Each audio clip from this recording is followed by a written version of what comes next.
Posters ਨੂੰ ਵੇਖ ਕੇ ਪਤਾ ਲੱਗ ਗਿਆ ਵੀ ਇੱਕ ਪੀਰੀਅਡ ਡਰਾਮਾ ਫਿਲਮ ਹੈ ਤੇ ਟੈਲੀਵਿਜ਼ਨ ਨਾਮ ਤੋਂ ਹੀ ਪਤਾ ਲੱਗਦਾ ਵੀ ਉਸ ਟਾਈਮ ਤੇ ਹੋਊਗੀ ਜਦੋਂ ਟੈਲੀਵਿਜ਼ਨ ਨਵਾਂ ਆਇਆ ਸੀ 80s 90s ਦਾ ਦੌਰ ਸੀਗਾ ਤੇ ਲੋਕਾਂ ਨੂੰ ਬੜਾ ਕ੍ਰੇਜ਼ ਹੁੰਦਾ ਸੀ।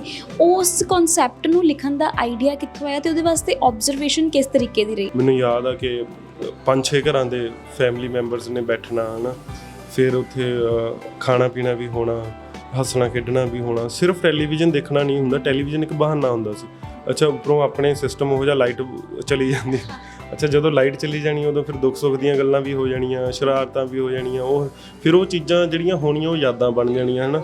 ਫਿਰ ਉਹ ਯਾਦਾਂ ਜਦੋਂ ਤੁਹਾਡੇ ਨਾਲ ਹੁੰਦੀਆਂ ਨੇ, ਖੂਬਸੂਰਤ ਯਾਦਾਂ ਤੁਹਾਡੇ ਨਾਲ ਹੁੰਦੀਆਂ ਨੇ ਅਗਰ ਪਾਸਟ ਦੀਆਂ, ਤਾਂ ਪ੍ਰੈਜ਼ੈਂਟ ਨੂੰ ਵਧੀਆ ਬਣਾਉਂਦੀਆਂ ਨੇ। ਤੁਹਾਡੀ ਕਹਾਣੀ ਕੋਈ ਤੁਸੀਂ ਲੈ ਕੇ ਆਏ ਹੋ, ਜਿਹੜੇ ਨਵੇਂ ਰਾਈਟਰਸ ਨੇ ਉਹ ਕਹਾਣੀ ਲੈ ਕੇ ਆਉਂਦੇ ਨੇ, ਉਹ ਸੁਣਾਉਂਦੇ ਨੇ। ਹੁਣ ਇੱਕ ਕਹਾਣੀ ਸਭ ਨੂੰ ਪਸੰਦ ਨਹੀਂ ਆ ਸਕਦੀ ਹੈ ਨਾ, ਉਹ ਅਲੱਗ-ਅਲੱਗ ਮਾਈਂਡਸ ਨੇ। ਬਟ ਅਗਰ ਤੁਸੀਂ ਦੇਖਦੇ ਹੋ ਕਿ ਮੈਂ 10 ਬੰਦੇ ਨੂੰ ਸੁਣਾਈ ਆ, 8 ਬੰਦੇ ਨੂੰ ਪਸੰਦ ਆਈ, ਤਾਂ ਮਤਲਬ ਉਹ ਮਾਸ ਨੂੰ ਪਸੰਦ ਆਊਗੀ। ਸਾਊਥ ਦਾ ਅੱਜ ਅਗਰ ਆਪਾਂ ਸਾਊਥ ਦਾ ਬੋਲਬਾਲਾ ਹੈ ਨਾ, ਸਾਊਥ ਰਾਜ ਕਰ ਰਿਹਾ ਅੱਜ ਤੇ ਰੂਲ ਕਰ ਰਿਹਾ ਹੈ ਨਾ ਸਾਰੀ ਫਿਲਮ ਇੰਡਸਟਰੀ ਨੂੰ। ਉਹ ਕਿਉਂ ਕਰ ਰਿਹਾ? ਕਿਉਂਕਿ ਉਹਨਾਂ ਨੇ ਅੱਜ ਇੱਕਦਮ ਤਾਂ ਸਾਊਥ ਨਹੀਂ ਉੱਪਰ ਆ ਗਿਆ। ਉਹਨਾਂ ਨੇ ਇਹ ਨਹੀਂ ਹੈਗਾ ਕਿ ਪਹਿਲੀ ਫਿਲਮ ਹੀ KGF ਜਾਂ RR ਜਾਂ ਬਾਹੂਬਲੀ ਬਣਾਤੀ। ਉਸ ਤੋਂ ਪਹਿਲਾਂ ਉਹਨਾਂ ਨੇ ਬਹੁਤ ਫਿਲਮਾਂ ਬਣਾਈਆਂ। ਉਹਨਾਂ ਨੇ ਇਨਸਾਨ ਤੋਂ ਲੈ ਕੇ ਮੱਖੀ ਤੱਕ ਕਰੈਕਟਰ, ਮੱਖੀ ਹੀਰੋ ਆ ਇੱਕ ਫਿਲਮ ਦੇ ਵਿੱਚ ਹੈ ਨਾ, ਰਾਜਾ ਮੌਲੀ ਜੀ ਦੀ ਫਿਲਮ ਹੈ। ਉਹਨਾਂ ਨੇ ਇੰਨੇ ਸਾਰੇ ਜੋਨਰਸ ਐਕਸਪਲੋਰ ਕੀਤੇ। ਉਹਦੇ ਨਾਲ ਕੀ ਹੈ ਕਿ ਇੰਨੇ ਤਰ੍ਹਾਂ ਦੇ ਮਾਈਂਡ ਨੇ। ਆਪਣਾ ਦੇਸ਼, ਆਪਣੀ ਕੰਟਰੀ ਹੈ ਨਾ, ਉਹ 'ਚ ਡਾਇਵਰਸਿਟੀ ਬਹੁਤ ਜ਼ਿਆਦਾ ਕਲਚਰਸ, ਬਹੁਤ ਜ਼ਿਆਦਾ ਲੈਂਗੁਏਜਸ। ਪੰਜਾਬੀ ਇੰਡਸਟਰੀ ਦੇ ਵਿੱਚ ਦੇਖੋ ਜੀ, ਫਿਲਮਾਂ ਬਣਨੀਆਂ ਜ਼ਰੂਰੀ ਨੇ। ਉਹ ਚਾਹੇ ਪੀਰੀਅਡ ਹੋਣ, ਉਹ ਚਾਹੇ ਅੱਜ ਦੀਆਂ ਹੋਣ, ਉਹ ਚਾਹੇ ਫਿਕਸ਼ਨਲ ਹੋਣ, ਚਾਹੇ ਉਹ ਰਿਐਲਿਟੀ ਵਾਲੀਆਂ ਹੋਣ, ਫਿਲਮਾਂ ਬਣਨੀਆਂ ਜ਼ਰੂਰੀ ਨੇ। ਐਂਡ ਅਲੱਗ-ਅਲੱਗ ਜੋਨਰਸ 'ਤੇ ਫਿਲਮਾਂ ਬਣਨੀਆਂ ਜ਼ਰੂਰੀ ਨੇ। ਇਹ ਬਹੁਤ ਜਿਹੜਾ ਹੈਗਾ ਜ਼ਰੂਰੀ ਆ। ਸਤਿ ਸ਼੍ਰੀ ਅਕਾਲ, ਤੁਸੀਂ ਵੇਖ ਰਹੇ ਹੋ ਦੇਸੀ ਚੈਨਲ ਤੇ ਤੁਹਾਡੇ ਨਾਲ ਹਾਂ ਸਿਮਰਨ ਹੰਸ। ਤੇ ਅੱਜ ਅਸੀਂ ਫਿਲਮ ਟੈਲੀਵਿਜ਼ਨ ਦੀ ਇੰਟਰਵਿਊਜ਼ ਲਈ ਆਏ ਹਾਂ ਤੇ ਇੱਥੇ ਫਿਲਮ ਦੇ ਜਿਹੜੇ ਰਾਈਟਰ ਨੇ ਮਨੀ ਮਨਜਿੰਦਰ ਮੇਰੇ ਨਾਲ ਮੌਜੂਦ ਨੇ। ਸਤਿ ਸ਼੍ਰੀ ਅਕਾਲ ਜੀ। ਸਤਿ ਸ਼੍ਰੀ ਅਕਾਲ ਜੀ ਸਾਰੇ ਦੇਸੀ ਚੈਨਲ ਦੇਖਣ ਵਾਲੇ ਦੇਸੀਆਂ ਤੇ ਅੰਗਰੇਜ਼ੀਆਂ ਨੂੰ ਸਤਿ ਸ਼੍ਰੀ ਅਕਾਲ। ਸਰ, ਕੀ ਹਾਲ ਚਾਲ ਨੇ? ਬਹੁਤ ਵਧੀਆ ਜੀ, ਚੜ੍ਹਦੀ ਕਲਾ। ਸੋ ਸਭ ਤੋਂ ਪਹਿਲਾਂ ਫਿਲਮ ਟੈਲੀਵਿਜ਼ਨ ਦੀ ਗੱਲ ਕਰਦੇ ਹਾਂ। ਫਿਲਮ ਜਲਦੀ ਸਿਨੇਮਾ ਘਰਾਂ ਦੇ ਵਿੱਚ ਰਿਲੀਜ਼ ਹੋਣੀ ਹੈ ਤੇ ਫਿਲਮ ਨੂੰ ਲੈ ਕੇ ਕੀ ਪਲਾਨਸ ਚੱਲ ਰਹੇ ਨੇ ਤੇ ਫਿਲਮ ਦਾ ਜਿਹੜਾ ਕਨਸੈਪਟ ਹੈ ਉਹ ਕਿਸ ਤਰੀਕੇ ਨਾਲ ਸੋਚਿਆ, ਉਸ ਦੇ ਬਾਰੇ ਦੱਸੋ ਥੋੜ੍ਹਾ। ਪਲਾਨਸ ਬਹੁਤ ਵਧੀਆ ਚੱਲ ਰਹੇ ਨੇ ਜੀ। ਸਾਡੇ ਪ੍ਰੋਡਿਊਸਰ ਨੇ ਸਾਗਾ ਸਟੂਡੀਓਜ਼ ਐਂਡ ਸੁਮੀਤ ਭਾਜੀ, ਪੁਸ਼ਪਿੰਦਰ ਕੌਰ ਜੀ, ਤੇ ਉਹ ਬਹੁਤ ਵਧੀਆ ਤਰੀਕੇ ਨਾਲ ਲੋਕਾਂ ਅੱਗੇ ਲੈ ਕੇ ਆ ਰਹੇ ਆ ਫਿਲਮ ਨੂੰ। ਤੇ ਵਧੀਆ ਤਿਆਰੀਆਂ ਚੱਲ ਰਹੀਆਂ ਲੋਕਾਂ ਅੱਗੇ ਇਹਨੂੰ ਪੇਸ਼ ਕਰਨ ਲਈ, ਤੇ ਵਧੀਆ ਫਿਲਮ ਬਣਾਈ ਹੋਈ ਹੈ। ਅੱਛਾ, ਇਹ ਜਿਹੜੀ ਫਿਲਮ ਹੈਗੀ ਹੈ ਟੈਲੀਵਿਜ਼ਨ, ਜਿਵੇਂ ਕਿ ਪੋਸਟਰਸ ਨੂੰ ਵੇਖ ਕੇ ਪਤਾ ਲੱਗ ਗਿਆ ਵੀ ਇੱਕ ਪੀਰੀਅਡ ਡਰਾਮਾ ਫਿਲਮ ਹੈ ਤੇ ਟੈਲੀਵਿਜ਼ਨ ਨਾਮ ਤੋਂ ਹੀ ਪਤਾ ਲੱਗਦਾ ਵੀ ਉਸ ਟਾਈਮ ਤੇ ਹੋਊਗੀ ਜਦੋਂ ਟੈਲੀਵਿਜ਼ਨ ਨਵਾਂ ਆਇਆ ਸੀ 80s 90s ਦਾ ਦੌਰ ਸੀਗਾ ਤੇ ਲੋਕਾਂ ਨੂੰ ਬੜਾ ਕ੍ਰੇਜ਼ ਹੁੰਦਾ ਸੀ। ਉਸ ਕਨਸੈਪਟ ਨੂੰ ਲਿਖਣ ਦਾ ਆਈਡੀਆ ਕਿੱਥੋਂ ਆਇਆ ਤੇ ਉਹਦੇ ਵਾਸਤੇ ਆਬਜ਼ਰਵੇਸ਼ਨ ਕਿਸ ਤਰੀਕੇ ਦੀ ਰਹੀ?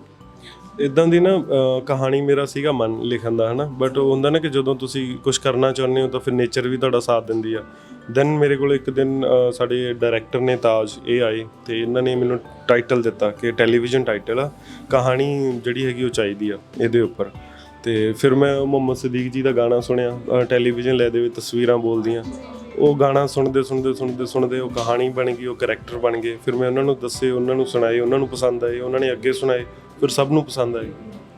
ਤੇ ਤਾਜ ਸਰ ਹੁਣਾਂ ਨਾਲ ਤੁਹਾਡੀ ਇੱਕ ਹੋਰ ਮੂਵੀ ਵੀ ਆ ਰਹੀ ਹੈ ਡਸਟਬਿਨ ਕਰਕੇ, ਤੇ ਇਹਨਾਂ ਨਾਲ ਕਿਵੇਂ ਸਬੱਬ ਬਣਿਆ ਤੇ ਕਿਵੇਂ ਇਹਨਾਂ ਨਾਲ ਕੈਮਿਸਟਰੀ ਹੈ ਤੁਹਾਡੀ? ਕਿੱਦਾਂ ਦਾ ਐਕਸਪੀਰੀਅੰਸ ਰਿਹਾ ਇਸ ਫਿਲਮ ਦੇ ਵਿੱਚ? ਡਸਟਬਿਨ ਆ ਨਹੀਂ ਰਹੀ ਜੀ, ਡਸਟਬਿਨ ਆ ਚੁੱਕੀ ਆ। ਡਸਟਬਿਨ ਤੋਂ ਪਹਿਲਾਂ ਰੇਂਜ ਆਈ ਸੀ, ਇਹ ਚੌਪਾਲ ਪਲੇਟਫਾਰਮ ਦੇ ਉੱਪਰ ਨੇ ਰੇਂਜ ਆਈ ਸੀ, ਉਹਦੇ ਮੈਂ ਡਾਇਲੌਗਸ ਕੀਤੇ ਸੀਗੇ। ਦੈਨ ਫਿਰ ਡਸਟਬਿਨ ਆਈ ਸੀ, ਉਹਦੇ ਡਾਇਲੌਗਸ ਕੀਤੇ ਸੀ। ਫਿਰ ਉਹਨਾਂ ਦੀ ਇੱਕ ਆਪਣੀ ਹੋਮ ਪ੍ਰੋਡਕਸ਼ਨ ਦੀ ਫਿਲਮ ਹੈ ਪੇਂਟਰ, ਉਹਦੇ ਡਾਇਲੌਗ ਕੀਤੇ ਮੈਂ। ਟਿਊਨਿੰਗ ਵਧੀਆ, ਕੈਮਿਸਟਰੀ ਵਧੀਆ, ਉਹ ਖੁਦ ਬਹੁਤ ਕ੍ਰੀਏਟਿਵ ਨੇ ਤੇ ਕ੍ਰੀਏਟਿਵ ਬੰਦਿਆਂ ਦੀ ਸੰਗਤ ਆਲਵੇਜ਼ ਵਧੀਆ ਹੀ ਹੁੰਦੀ ਹੈ। ਅੱਛਾ, ਇੱਕ ਰਾਈਟਰ ਸਕ੍ਰਿਪਟ ਨੂੰ ਲਿਖਦਾ ਆ ਤੇ ਡਾਇਰੈਕਟਰ ਜਿਹੜਾ ਹੁੰਦਾ ਉਹਨੇ ਸਕ੍ਰਿਪਟ ਨੂੰ ਸਕਰੀਨ ਤੱਕ ਲੈ ਕੇ ਜਾਣਾ ਹੁੰਦਾ, ਤੇ ਜੋ ਸੋਚ ਕੇ ਤੁਸੀਂ ਫਿਲਮ ਨੂੰ ਲਿਖਿਆ ਸੀਗਾ, ਤੁਹਾਨੂੰ ਲੱਗਦਾ ਹੈ ਕਿ ਉਹ ਸਾਰਾ ਕੁਝ ਤਾਜ ਸਰ ਨੇ ਪ੍ਰੋਪਰਲੀ ਸਕਰੀਨ 'ਤੇ ਦਿਖਾਇਆ? ਕਿੱਦਾਂ ਦੀ ਐਕਸਪੈਕਟੇਸ਼ਨ ਸੀਗੀ ਤੁਹਾਡੀ ਤੇ ਕਿੱਦਾਂ ਦਾ ਕੰਮ ਹੋਇਆ? ਐਕਸਪੈਕਟੇਸ਼ਨਸ ਬਹੁਤ ਵਧੀਆ ਸੀ ਜੀ, ਕੰਮ ਐਕਸਪੈਕਟੇਸ਼ਨਸ ਤੋਂ ਵੀ ਵਧੀਆ ਹੋਇਆ। ਤਾਜ ਭਾਈ ਖੁਦ ਕ੍ਰੀਏਟਿਵ ਬਹੁਤ ਵਧੀਆ ਹੈਗਾ। ਉੱਪਰੋਂ ਬੇਸਿਕਲੀ ਕੀ ਸੀਗੇ ਕਿ ਸਿਮਰਜੀਤ ਜਿਹੜੇ ਡਾਇਰੈਕਟਰ ਨੇ, ਬਹੁਤ ਵੱਡੇ ਪੰਜਾਬੀ ਦੇ ਆਪਣੇ ਡਾਇਰੈਕਟਰ ਨੇ, ਉਹਨਾਂ ਦੀ ਸੁਪਰਵਿਜ਼ਨ ਸੀਗੀ ਤੇ ਉਹਨਾਂ ਦੇ ਬਹੁਤ ਇਨਪੁਟਸ, ਬਹੁਤ ਆਈਡੀਆਜ਼ ਉਹਨਾਂ ਦੇ ਜਿਹੜੇ ਸੀਗੇ ਉਹ ਹੁੰਦੇ ਸੀਗੇ। ਐਂਡ ਐਕਸਪੀਰੀਅੰਸ ਬੰਦੇ ਦੀ ਤੁਹਾਨੂੰ ਪਤਾ ਕਿ ਅਗਰ ਕੁਝ ਵੀ ਤੁਹਾਨੂੰ ਮਿਲ ਜੇ ਤਾਂ ਵਧੀਆ ਹੀ ਹੁੰਦਾ ਤੁਹਾਡੇ ਲਈ। ਸੋ ਇਹ ਵੀ ਇੱਕ ਪੀਰੀਅਡ ਡਰਾਮਾ ਫਿਲਮ ਹੈ। ਤੁਹਾਨੂੰ ਪਰਸਨਲੀ ਕੀ ਲੱਗਦਾ ਹੈ ਕਿ ਪੰਜਾਬੀ ਇੰਡਸਟਰੀ ਦੇ ਵਿੱਚ ਪੀਰੀਅਡ ਡਰਾਮਾਸ ਬਣਨੀਆਂ ਕਿੰਨੀਆਂ ਕੁ ਜ਼ਰੂਰੀ ਨੇ? ਪੰਜਾਬੀ ਇੰਡਸਟਰੀ ਦੇ ਵਿੱਚ ਦੇਖੋ ਜੀ, ਫਿਲਮਾਂ ਬਣਨੀਆਂ ਜ਼ਰੂਰੀ ਨੇ। ਉਹ ਚਾਹੇ ਪੀਰੀਅਡ ਹੋਣ, ਉਹ ਚਾਹੇ ਅੱਜ ਦੀਆਂ ਹੋਣ, ਉਹ ਚਾਹੇ ਫਿਕਸ਼ਨਲ ਹੋਣ, ਚਾਹੇ ਉਹ ਰਿਐਲਿਟੀ ਵਾਲੀਆਂ ਹੋਣ, ਫਿਲਮਾਂ ਬਣਨੀਆਂ ਜ਼ਰੂਰੀ ਨੇ। ਐਂਡ ਅਲੱਗ-ਅਲੱਗ ਜਨਰਸ 'ਤੇ ਫਿਲਮਾਂ ਬਣਨੀਆਂ ਜ਼ਰੂਰੀ ਨੇ। ਇਹ ਬਹੁਤ ਜਿਹੜਾ ਹੈਗਾ ਜ਼ਰੂਰੀ ਆ। ਪੀਰੀਅਡ ਫਿਲਮ ਬਣੇ, ਐਕਸ਼ਨ ਫਿਲਮ ਬਣੇ, ਇੱਕ ਤਰ੍ਹਾਂ ਦੀਆਂ ਫਿਲਮਾਂ ਨਹੀਂ ਬਣਨੀਆਂ ਚਾਹੀਦੀਆਂ, ਅਤੇ ਅਲੱਗ-ਅਲੱਗ ਫਿਲਮਾਂ ਬਣਨੀਆਂ ਚਾਹੀਦੀਆਂ।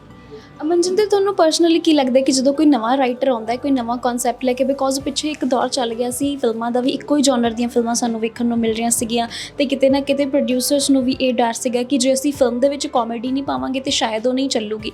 ਪਰ ਅਸੀਂ ਬਹੁਤ ਸਾਰੀਆਂ ਫਿਲਮਾਂ ਇਹੋ ਜਿਹੀਆਂ ਵੇਖੀਆਂ ਜਿਨ੍ਹਾਂ ਵਿੱਚ ਸ਼ਾਇਦ ਜ਼ਿਆਦਾ ਕਾਮੇਡੀ ਨਹੀਂ, ਪਰ ਫਿਲਮਾਂ ਨੇ ਬਹੁਤ ਵਧੀਆ ਕੰਮ ਕੀਤਾ। ਅਤੇ ਹੁਣ ਜਿਹੜੇ ਨਵੇਂ ਰਾਈਟਰਸ ਨੇ, ਉਹਨਾਂ ਨੂੰ ਜਦੋਂ ਵੱਖਰੇ ਵੱਖਰੇ ਕਨਸੈਪਟ ਲੈ ਕੇ ਆਉਂਦੇ ਨੇ, ਅਤੇ ਤੁਹਾਨੂੰ ਕੀ ਲੱਗਦਾ ਹੈ ਵੀ ਉਹਨਾਂ ਨੂੰ ਕਿੰਨੀਆਂ ਕੁ ਮੁਸ਼ਕਿਲਾਂ ਦਾ ਸਾਹਮਣਾ ਕਰਨਾ ਪੈਂਦਾ ਆ ਜਦੋਂ ਇੱਕ ਪ੍ਰੋਡਿਊਸਰ ਨੂੰ ਉਹਨਾਂ ਨੇ ਕਹਾਣੀ ਸੁਣਾਉਣੀ ਹੁੰਦੀ ਹੈ, ਫਿਰ ਫਾਈਨਲਾਈਜੇਸ਼ਨ ਹੁੰਦੀ ਹੈ ਇੱਕ ਪਿਕਚਰ ਦੀ ਕਹਾਣੀ? ਮੁਸ਼ਕਿਲਾਂ ਤਾਂ ਬਹੁਤ ਨੇ ਜੀ, ਐਂਡ ਉਹ ਜ਼ਰੂਰੀ ਨਹੀਂ ਹੈ ਨਾ ਕਿ ਤੁਹਾਨੂੰ ਅਗਰ ਤੁਹਾਡੀ ਕਹਾਣੀ ਕੋਈ ਤੁਸੀਂ ਲੈ ਕੇ ਆਏ ਹੋ, ਜਿਹੜੇ ਨਵੇਂ ਰਾਈਟਰਸ ਨੇ ਉਹ ਕਹਾਣੀ ਲੈ ਕੇ ਆਉਂਦੇ ਨੇ, ਉਹ ਸੁਣਾਉਂਦੇ ਨੇ। ਹੁਣ ਇੱਕ ਕਹਾਣੀ ਸਭ ਨੂੰ ਪਸੰਦ ਨਹੀਂ ਆ ਸਕਦੀ ਹੈ ਨਾ, ਉਹ ਅਲੱਗ-ਅਲੱਗ ਮਾਈਂਡਸ ਨੇ। ਬਟ ਅਗਰ ਤੁਸੀਂ ਦੇਖਦੇ ਹੋ ਕਿ ਮੈਂ 10 ਬੰਦੇ ਨੂੰ ਸੁਣਾਈ ਆ, 8 ਬੰਦਿਆਂ ਨੂੰ ਪਸੰਦ ਆਈ, ਤਾਂ ਮਤਲਬ ਉਹ ਮਾਸ ਨੂੰ ਪਸੰਦ ਆਊਗੀ।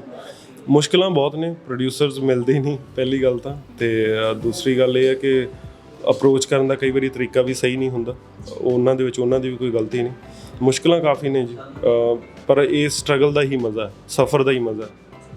ਅੱਛਾ, ਤੁਹਾਨੂੰ ਕੀ ਲੱਗਦਾ ਹੈ ਕਿ ਜਦੋਂ ਇੱਕ ਰਾਈਟਰ ਇੱਕ ਵੱਖਰਾ ਜਿਹਾ ਕਨਸੈਪਟ ਲਿਖ ਲੈਂਦਾ ਹੈ ਅਤੇ ਕਈ ਵਾਰੀ ਉਹ ਚੀਜ਼ਾਂ ਸਿਲੈਕਟ ਨਹੀਂ ਹੁੰਦੀਆਂ, ਜਿਵੇਂ ਆਪਾਂ ਜੇਕਰ ਹੈਰੀ ਪੋਟਰ ਦੀ ਗੱਲ ਕਰੀਏ, ਉਹ ਜਦੋਂ ਜੇ ਕੇ ਰੋਲਿੰਗ ਨੇ ਲਿਖੀ ਸੀ ਕਾਫੀ ਰਿਜੈਕਸ਼ਨ ਦਾ ਸਾਹਮਣਾ ਕਰਨਾ ਪਿਆ ਸੀ, ਪਰ ਬਾਅਦ 'ਚੋਂ ਜਦੋਂ ਉਹ ਬੁੱਕ ਛਪੀ, ਉਸਨੇ ਰਿਕਾਰਡ ਤੋੜ ਦਿੱਤੇ। ਅਤੇ ਜਦੋਂ ਇੱਦਾਂ ਦੇ ਕਨਸੈਪਟ ਆਉਂਦੇ, ਤੁਹਾਨੂੰ ਲੱਗਦਾ ਹੈ ਕਿ ਫਿਰ ਰਾਈਟਰਸ ਨੂੰ ਵੀ ਐਕਸਪੈਰੀਮੈਂਟਿੰਗ ਹੋਣਾ ਚਾਹੀਦਾ ਆ, ਮਤਲਬ ਇੱਕ ਜਨਰ 'ਤੇ ਲੀਹ 'ਤੇ ਨਹੀਂ ਚੱਲਣਾ ਚਾਹੀਦਾ? ਹਾਂ, ਡੈਫੀਨੇਟਲੀ ਜੀ।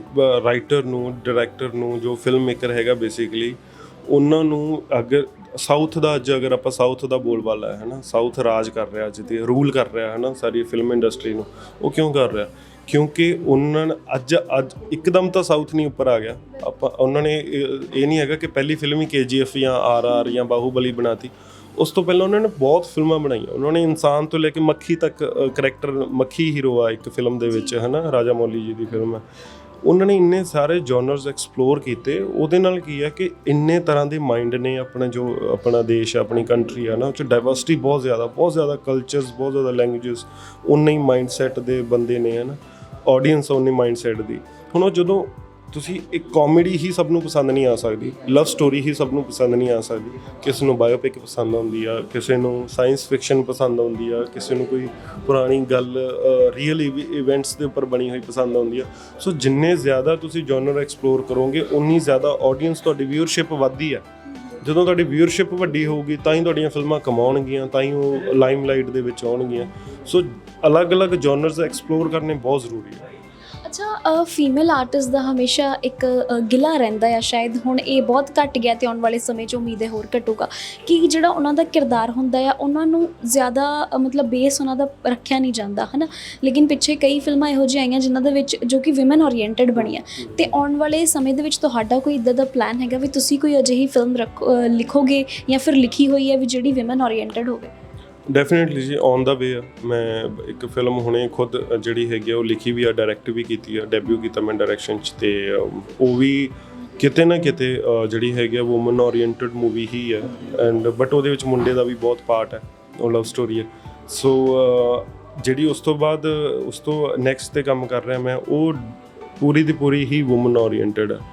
ਐਂਡ ਇਹ ਹੈ, ਠੀਕ ਹੈ, ਇਹ ਗਿਲਾ ਜਾਇਜ਼ ਵੀ ਆ ਕਿ ਸਪੇਸ ਘੱਟ ਮਿਲਦੀ ਹੈ ਨਾ, ਬਟ ਕਹਾਣੀ ਦੇ ਹਿਸਾਬ ਨਾਲ ਅਗਰ ਕਿਸੇ ਵੀ ਕਰੈਕਟਰ ਨੂੰ ਜਿੰਨੀ ਕੁ ਸਪੇਸ ਬਣਦੀ ਹੈ ਉਨੀ ਕੀ ਮਿਲਣੀ ਹੈ ਨਾ। ਉਹ ਜਦੋਂ ਹੁਣ ਜਿਹੜੀਆਂ ਐਕਟਰਸ ਕੁੜੀਆਂ ਕੰਮ ਕਰਦੀਆਂ ਨੇ, ਉਹ ਜਦੋਂ ਸੁਣਦੀਆਂ ਨੇ, ਅਗਰੀ ਕਰਦੀਆਂ ਨੇ, ਤਾਂ ਹੀ ਫਿਲਮ ਜਿਹੜੀ ਹੈਗੀ ਉਹ ਬਣਦੀ ਹੈ, ਹੈ ਨਾ।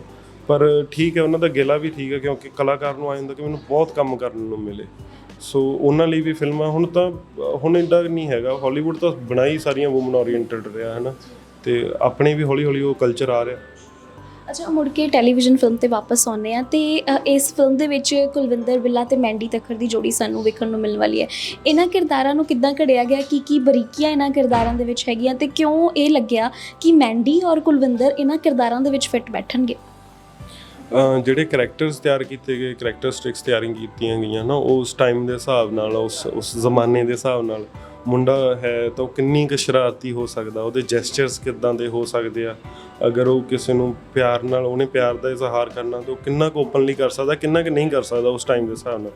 ਕੁੜੀ ਇੱਕ ਘਰੇਲੂ ਜੀ ਕੁੜੀ ਆ ਹੈ ਨਾ, ਉਹ ਕਿਹੜੇ ਕਿਹੜੇ ਕੰਮ ਕਰਦੀ ਆ, ਕਿ ਉਹਦੀ ਦਿਨਚਰਿਆ ਕੀ ਆ ਉਹਦੇ ਕੰਮ ਕਰਨ ਦੀ, ਉਹ ਸਾਰੀਆਂ ਚੀਜ਼ਾਂ ਨੂੰ ਧਿਆਨ 'ਚ ਰੱਖਿਆ ਗਿਆ। ਦੈਨ ਇਹ ਸਾਰੀ ਇੱਕ ਜਿਹੜੀ ਹੈਗੀ ਆ ਇੱਕ ਕਲੈਕਟਿਵ ਡਿਸਕਸ਼ਨ ਦੇ ਵਿੱਚੋਂ ਕਲੈਕਟਿਵ ਡਿਸੀਜਨ ਨਿਕਲਿਆ ਕਿ ਆਪਾਂ ਕੁਲਵਿੰਦਰ ਬਿੱਲਾ ਜੀ ਨੂੰ ਤੇ ਮੈਂਡੀ ਤੱਖੜ ਜੀ ਨੂੰ ਸਾਈਨ ਕਰਦੇ ਹਾਂ।